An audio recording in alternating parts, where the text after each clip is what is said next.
wọ́n kéré sí. Àwọn Fúlàní wọ́n wẹ́wẹ́, wọ́n kéré sí nọ́mbà Yorùbá.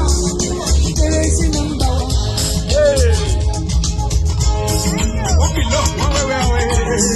Wọ́n kéré gan, wọ́n Fúlàní kéré sí nọ́mbà wọn.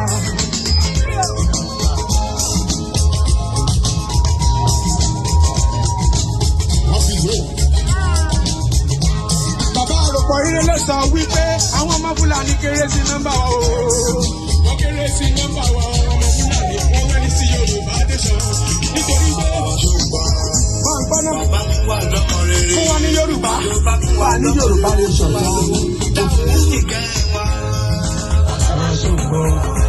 Bàbá fún wa ní nation wa. Yorùbá fún wa ní Yorùbá tán. Fún wa lórí ọ̀sán. Yes sir.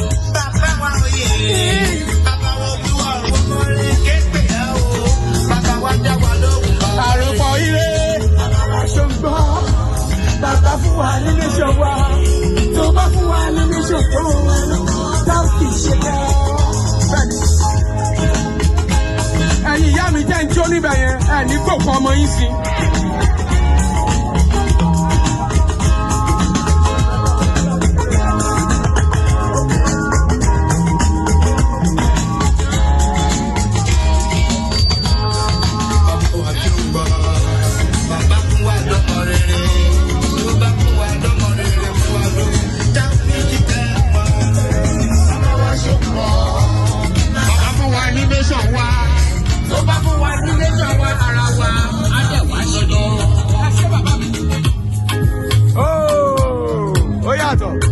Yorùbá nation, ó ti dùn jù.